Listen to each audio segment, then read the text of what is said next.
Welcome to Chapter 2 of Module 1, where we shift from theory to practice. Networking is not just about knowing that it's important, it's about how to do it well. Today, we'll explore the skills that make someone a strong networker.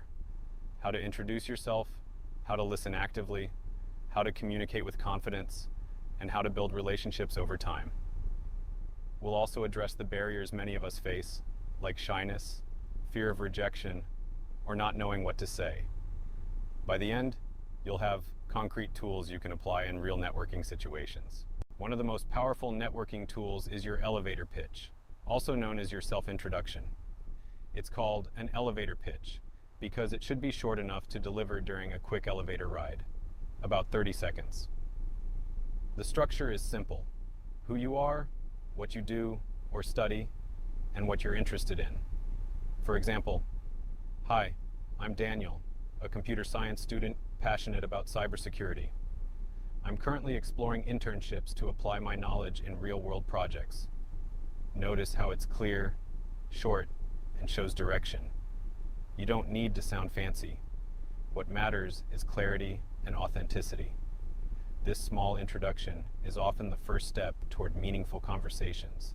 Networking isn't only about talking, it's mostly about listening. Active listening means paying attention to what the other person says and showing that you care. This can be done by nodding, making eye contact, or paraphrasing what they said. For example, if someone tells you they're working on a design project, you might say, "That sounds exciting. What part of the project do you enjoy most?" Thoughtful follow-up questions make people feel heard and valued. Remember, people won't remember every detail of your introduction, but they will remember how you made them feel. Active listening builds trust and opens doors to deeper connections. Your body language speaks before your words do. To communicate confidence, keep an open posture, make eye contact, and smile. These simple gestures tell others that you are approachable and interested. If it fits your culture, a firm handshake also signals professionalism. What to avoid: crossing your arms, looking down, or checking your phone while someone is talking. Even if you feel nervous inside, practicing confident body language makes both you and the other person more comfortable. Remember, networking is not about being perfect. It's about being approachable and human. A crucial part of networking happens after the first meeting, following up. When you meet someone, don't let the connection end there. Send a short thank you message within a day or two. Mention something specific from your conversation so it feels personal. For example, "Thank you for sharing your insights about sustainability. I really enjoyed learning about your project." It doesn't have to be long, just enough to show appreciation and keep the door open. Many people miss this step, but following up is what turns a brief encounter into the start of a relationship. Networking is not just about asking, it's about giving. Ask yourself, how can I add value to this person? It doesn't have to be big. You might share a useful article, recommend a tool, or encourage them about a project they're working on. If you know someone who could help them, make an introduction.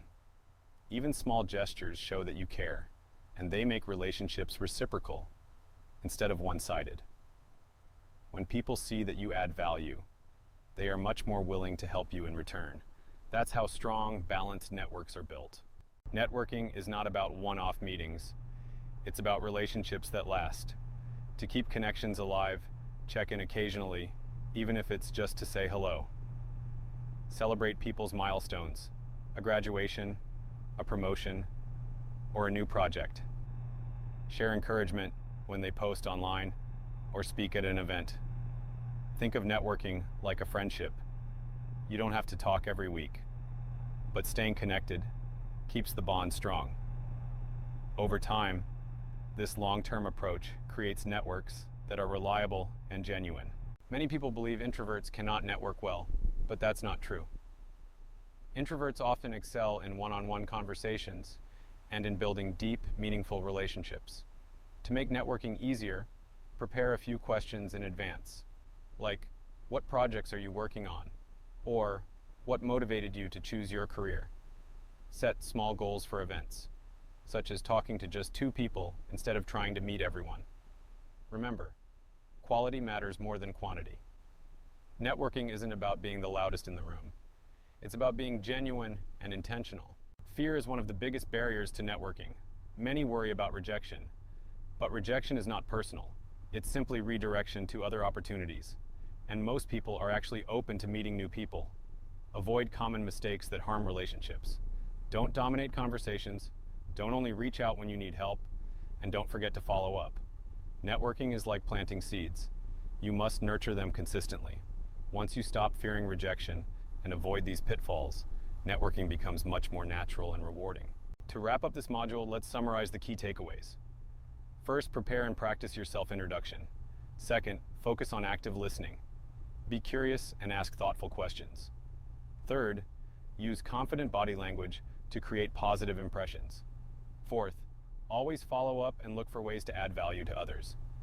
And finally, start small. Don't feel you must meet dozens of people at once.